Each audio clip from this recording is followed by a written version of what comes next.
it's a really great experience to come and, be a SLAM major here at Miami.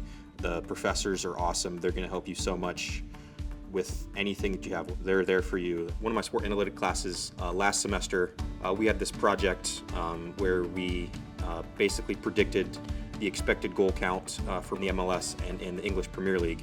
And that was super applicable and really prepared me for the industry that I want to go into, which is the sport analytic industry.